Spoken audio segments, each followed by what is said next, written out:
The mining colony on Keth 7 was dying. Governor Tallis stood at the window of his command center and watched the sky burn. His thin body shook with fear. His skin, which normally glowed with soft blue light, now flickered like a broken lamp. This was how his species showed terror. The Drekari had come 3 days ago. Their ships filled the sky like a swarm of black insects. Thousands of them. They came from the dark spaces between stars, and they came hungry for conquest. Tallis had seen many terrible things in his long life, but nothing compared to watching the Drekari tear through his colony's defense fleet in less than an hour. The ships his people had trusted to protect them became nothing but burning metal falling from the sky. Now, the enemy walked on his world. Their ground forces moved through the outer settlements like a plague. They killed everything that moved. They burned everything that could burn. And they were getting closer to the main colony every hour. 8,000 of his people hid in the underground bunkers. Men, women, and children. They looked to him for hope. But Tallis had none to give. His communication officer, a young female named Vesa, worked desperately at her station. Her fingers moved across the controls, but her face showed only despair. "Governor," she said, her voice breaking. "The main communication array is destroyed. We cannot reach the Galactic Council. We cannot call for help from any allied system." Tallis closed his eyes. This was the end then. His people would die here, far from home, and no one would ever know what happened to them. "Wait," Vesa said suddenly. Her skin began to glow brighter. "There is one system we can reach.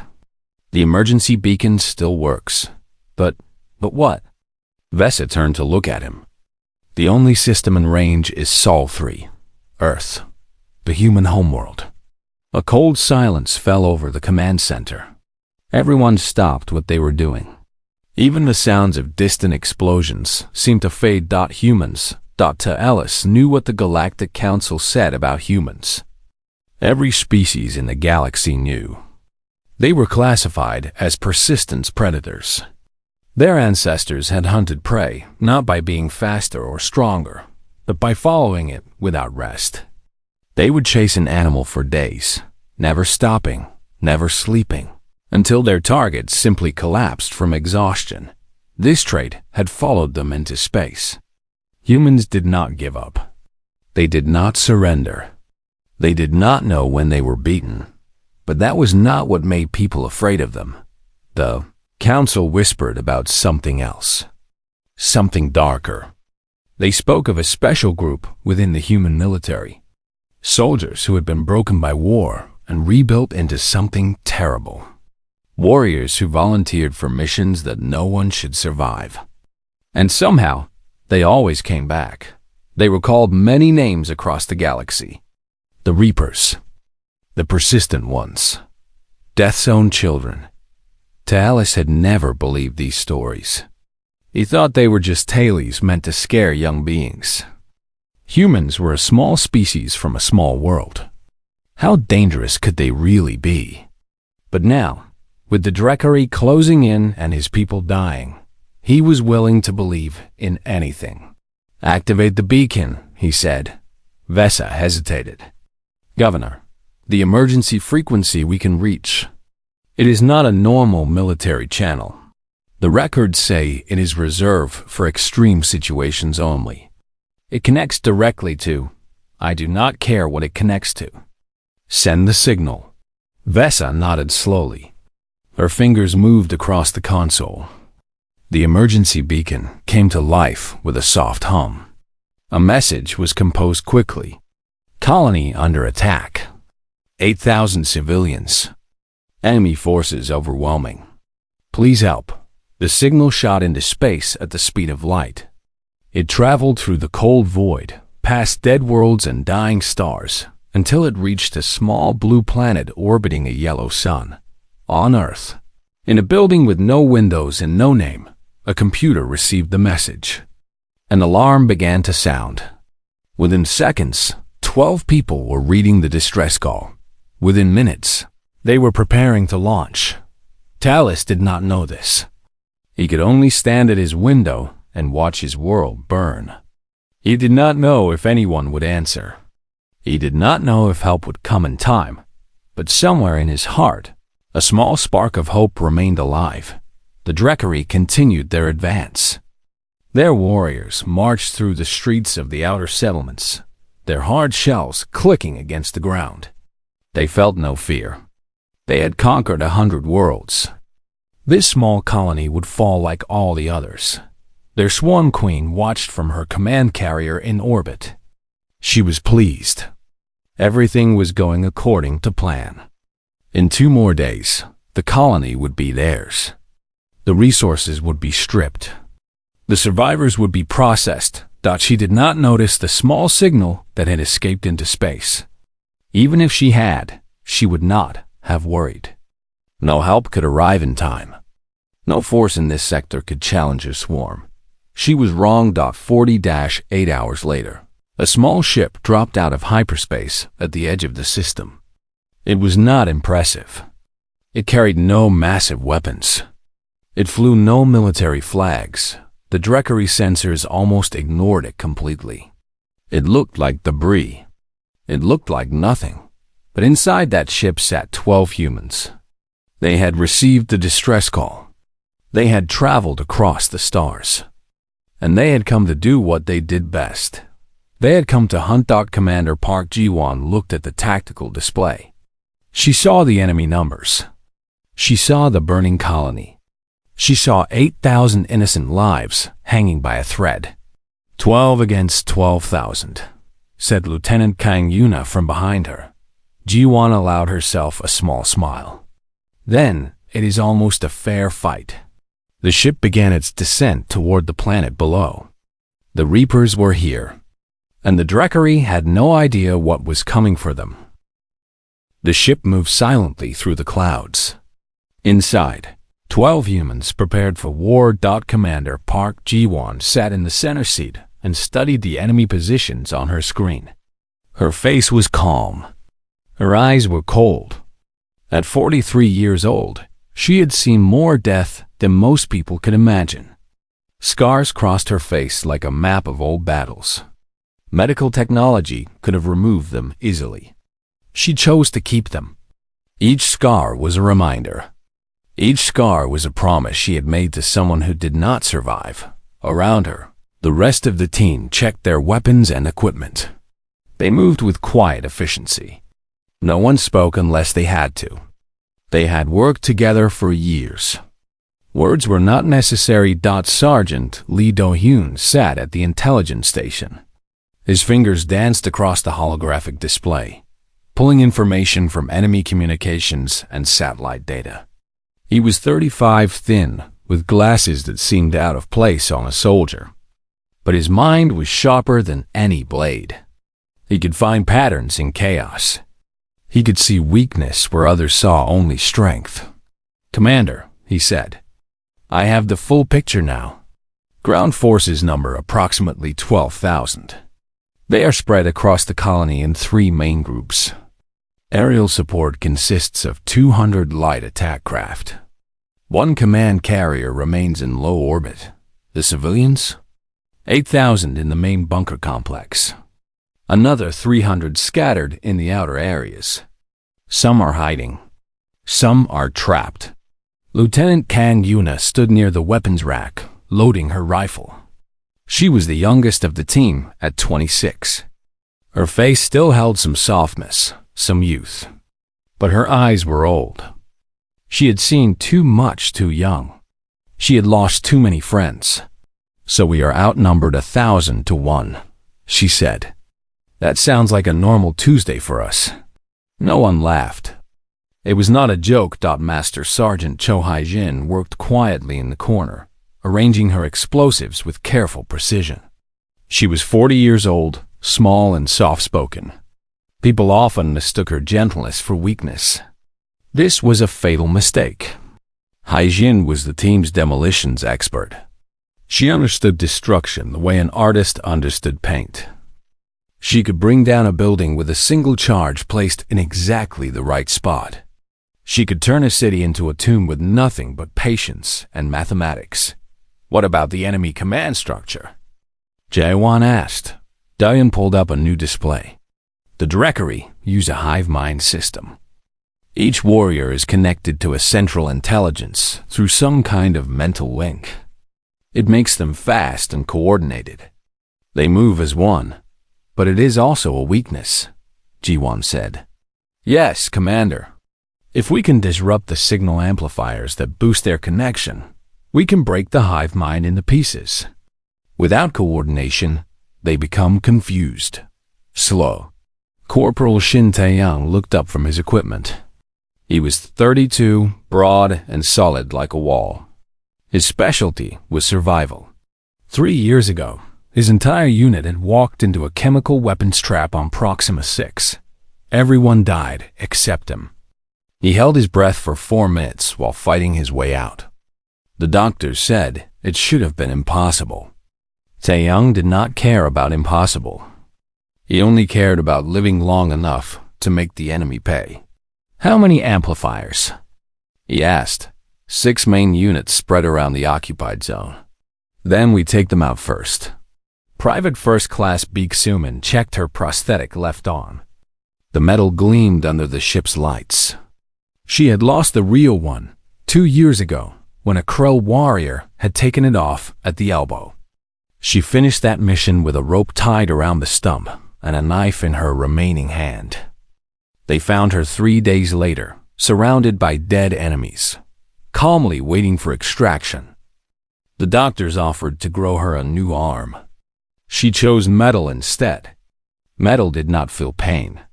Metal did not forget. Staff Sergeant Lim Ha-jun stood silently against the wall. 60% of his body was machine now. His arms, his legs, parts of his chest and spine. He had volunteered for the augmentation program after watching his family die in the Centauri massacres. The process was painful beyond description. Many who attempted it went mad. Ha-jun survived because he had a reason to survive. He had a debt to pay, and he would keep fighting until it was paid in full.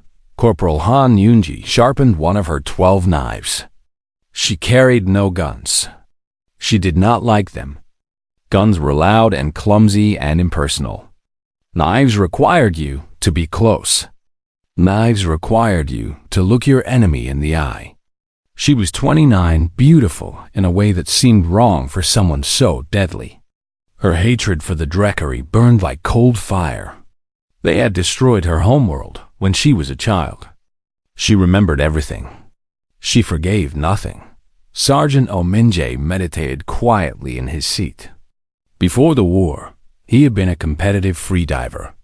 He could slow his heartbeat to 30 beats per minute. He could become almost invisible to sensors that detected life signs. This made him perfect for infiltration. He could walk through enemy lines like a ghost. By the time they knew he was there, it was already too late. Private Yoon Sung-ho checked his pulse cannon one more time. He was the team's heavy weapons specialist. The gun he carried had been modified to fire in patterns that specifically disrupted Directory biology. Each shot would not just kill one enemy. It would cause a chain reaction that damaged everyone nearby. Lieutenant Kim Ji-ae reviewed the medical supplies. She was the team's combat medic. Her job was to keep everyone alive long enough to complete the mission. In 7 years, she had never lost a team member on the field. She did not intend to start now. Commander Ji-won stood and faced her team. "Listen carefully," she said. "Down there, 8,000 people are waiting to die." They sent a signal into the void, hoping someone would hear. We heard.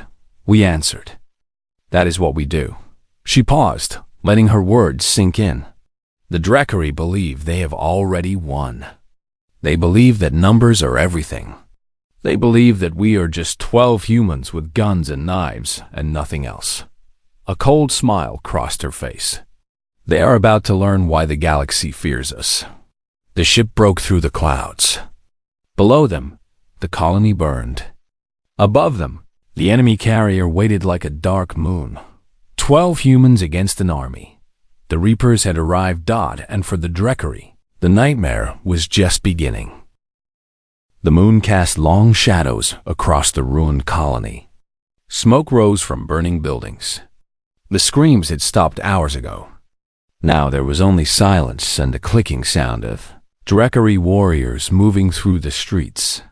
They moved in perfect formation. Each warrior knew exactly where to go and what to do.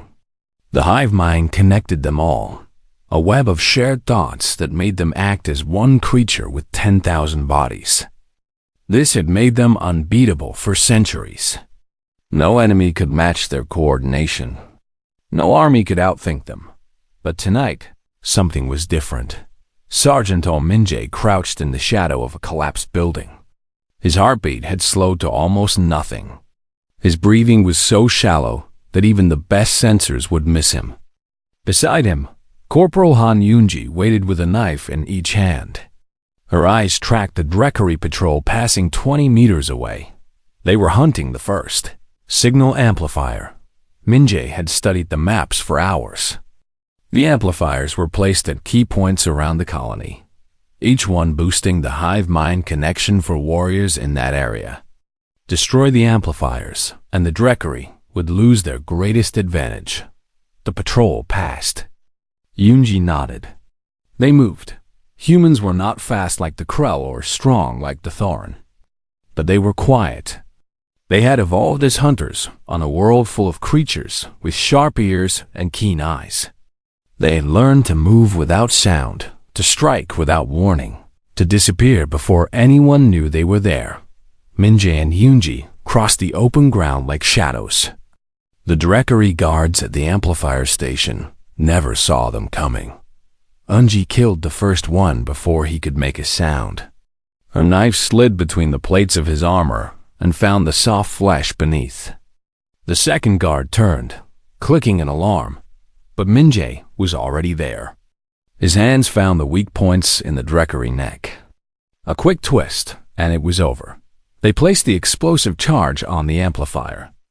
The device was small but powerful. Sergeant Cho Hai-jin had designed it specifically for this mission. Alpha team in position, Minje whispered into his communicator. Ready on your mark. Across the colony, 3 other teams reported the same. 8 humans had infiltrated 4 separate amplifier stations without being detected.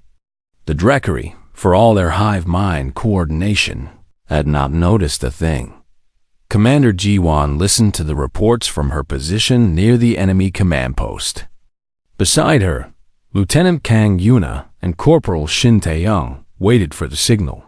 All teams ready, Ji-won said. Execute. 4 explosions lit up the night. The effect on the Dreckery was immediate and devastating. Warriors who had been moving in perfect formation suddenly stumbled. Some stopped entirely, waiting for commands that no longer came clearly.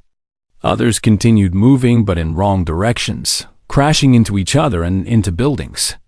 The beautiful coordination that had made them invincible was shattered in an instant. On her carrier in orbit, the Swarm Queen felt the disruption like a physical blow. 4 of her 6 amplifiers were gone. Her control over the ground forces was fragmenting. Warriors in different zones could no longer communicate properly. They were becoming deaf and blind. Find them, she commanded. Find the humans and kill them. But finding humans who did not want to be found was not easy. G1 led her assault team directly into the enemy command post. They did not try to hide. They walked through the front entrance like they owned the place. The Dreckery inside were still confused from the amplifier disruptions. They turned to face the humans, clicking and hissing, trying to organize a response. But their movements were slow, uncoordinated, like dancers who had forgotten the music. Private Yoon Sun-ho raised his pulse cannon and fired. The weapon screamed. Blue-white light filled the room. The first line of Dreckery warriors exploded. But that was not all. The pulse continued through their bodies and into the warriors behind them, disrupting their nervous systems, causing chain reactions of death. Lieutenant Kim Ji-ae moved behind the assault team, her medical scanner ready. But there were no human injuries to treat. Only enemies to count. Staff Sergeant Lim Ha-jun charged into a group of warriors trying to flank them. His mechanical arms moved faster than any natural limb could. His fists punched through Dreckery armor like it was paper. Each blow killed instantly. One warrior managed to get behind him and raised its blade. Ha-jun spun, grabbed the arm, and tore it off. Then he used it to kill the warrior's companion. His face showed no emotion. No anger, no fear, no satisfaction. Just cold efficiency. Corporal Shin Tae-young covered the exits, cutting down any Dreckery that tried to escape or reinforce. His breathing remained steady. His aim never wavered. This was what he was built for. This was why he had survived when everyone else died. Lieutenant Kang Yuna moved through the chaos like a dancer. She was everywhere and nowhere. A Dreckery would turn to face her, and she would be behind it. They would reach for her, and she would be gone. She did not just kill them. She confused them. She made them doubt their own senses. This was the human way of war. Not strength against strength. Not speed against speed. But thought against instinct. Planning against reaction. Patience against rage. In 11 minutes, the command post fell. 147 Dreckery died. The humans suffered one minor injury. Corporal Han had a small cut on her forearm from a deflected spine.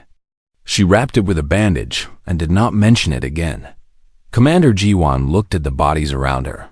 Phase 1 complete, she said into her communicator. Begin Phase 2. Far away, in the underground bunkers, Governor Tallis watched through his remaining surveillance drones. His skin was glowing gold now. This was how his people showed hope. 12 humans. Just 12. And they were winning. He had not believed the stories about humanity. He had thought they were just tales to frighten children. He was beginning to understand now. The stories were not exaggerations. If anything, they had not told the full truth. The real thing was so much worse. The sun rose over Keth 7, but it brought no warmth. Smoke covered the sky like a gray blanket. The air smelled of burning metal and death. The Swarm Queen looked down at her world from the command carrier. What she saw made her feel something she had not felt in 1,000 years of conquest. In one night. She had lost 2,000 warriors. All 6 signal amplifiers were now destroyed. Her hive mind had shattered into dozens of disconnected groups. Warriors who once moved as one now stumbled around like lost children. And the enemy? 12 humans. Just 12. It was impossible. It was humiliating. It was unacceptable. The Queen made a decision. She had conquered 100 worlds with this simple strategy. When facing resistance, use overwhelming force. Crush the enemy with numbers. Drown them in bodies. It had never failed. All forces converge, she commanded. Find the humans. Surround them. Destroy them. 10,000 Drakari warriors received the order. They stopped hunting civilians. They stopped securing buildings. They all turned toward one goal. The humans must die. Commander Park Ji-won watched them come. She stood on the roof of an abandoned factory in the industrial sector. Through her binoculars, she could see the enemy approaching from all directions. A sea of black shells and sharp limbs. 10,000 killers, all coming for her team. Lieutenant Kang Yuna stood beside her. They took the bait. Ji-won nodded. They always do. This was the plan. This was always the plan. Make the enemy angry. Make them forget strategy. Make them think only of revenge. And then lead them exactly where you want them. The industrial sector had been abandoned when the invasion started. The Valhari workers had fled to the bunkers, leaving behind empty factories and warehouses. And underground, a network of mining tunnels connected everything. Sergeant Cho Hai-jin had been working for 8 hours straight. She had planted explosives in hundreds of locations. In walls, in floors, in support columns, in the tunnels below. She had studied the ground, understanding where it was weak and where it was strong. She had turned the entire sector into a weapon. All teams in position, came the reports through the communicator. Ready when you are, Commander. Ji-won watched the Dreckery enter the kill zone. Thousands of them poured through the streets. They clicked and hissed with rage. They had found the human scent. They were following it like hungry animals. She waited. Patience was a human weapon too. More Dreckery entered the sector. 5,000. 7,000. 8,000. They crowded into the narrow streets between buildings, pushing and shoving to get closer to their prey. Now, Ji-won said. Hai-jin pressed the detonator. The ground opened up. The explosions were not random. Each one was placed to cause maximum damage. Support columns collapsed.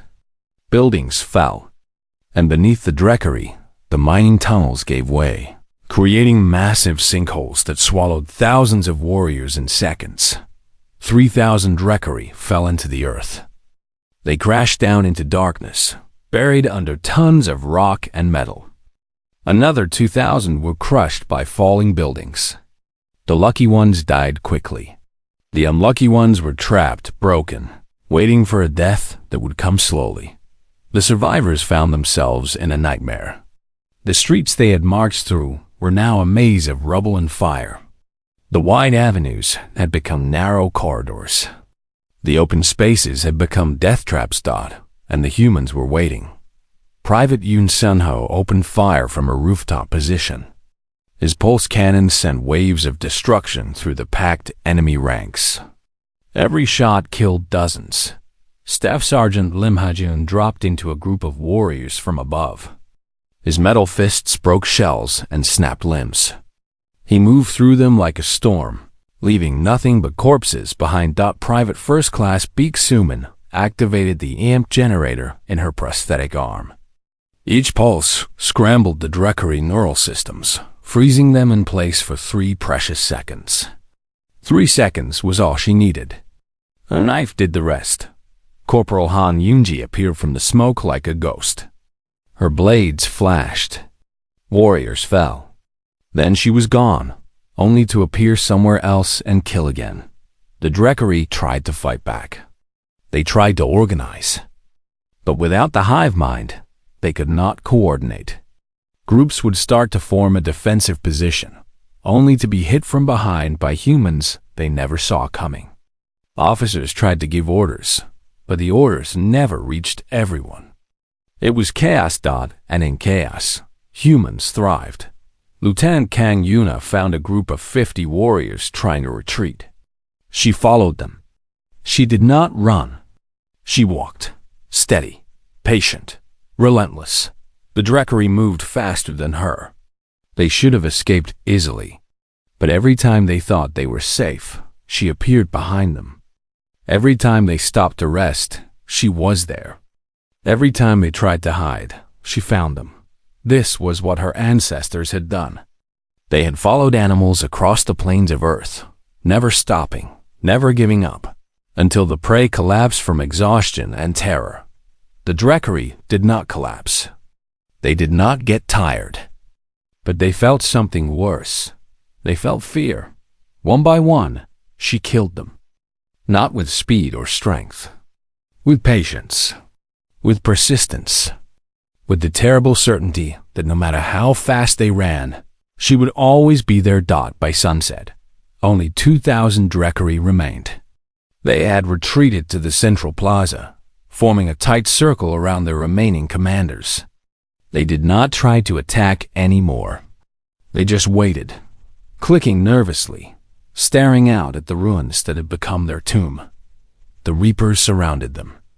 12 humans formed a loose circle around 2,000 aliens, and then something unprecedented happened. A Dreckery warrior at the edge of the formation put down its weapon. Then another. Then a dozen more. They were surrendering. The Dreckery had never surrendered. In 10,000 years of conquest, no Dreckery had ever laid down arms. It was not in their nature. It was not in their minds. But tonight, something had changed. Tonight, they had faced something their minds could not process. They had faced an enemy that did not fight like anyone else. An enemy that seemed to know everything they would do before they did it. An enemy that turned their greatest strengths into weaknesses. Tonight, the Dreckery had learned what every species in the galaxy would eventually learn. Humans were not dangerous because they were strong. Humans were dangerous because they were patient. And patience? In the end, always one. Commander G1 watched the weapons fall to the ground. 2,000 warriors standing helpless, waiting to see what the humans would do. She had a choice to make, and the choice she made would change everything. The Swarm Queen watched everything from her carrier in orbit. She had seen the impossible unfold on the surface below. She had felt her warriors die, one by one, their thoughts disappearing from the hive mind, like stars going dark. Now she watched the survivors lay down their weapons. It was over. Everything she had built, everything she had conquered, meant nothing. 12 humans had destroyed her army. 12 humans had broken the spirit of the Dreckery. She reached for the self-destruct controls. Better to die in fire than live with this shame. Better to end everything than return to the Swarm Council and admit what had happened here. Her claw touched the button. Don't. The Queen froze. A human face had appeared on her communication screen. Female. Scarred. Eyes cold and tired and impossibly calm. How did you access this frequency? The Queen demanded. Her translator turned her clicks and hisses into words the human could understand. Your communications were encrypted with a rotating cipher based on prime number patterns. My intelligence officer broke it 6 hours ago. The human paused. I am offering you a choice.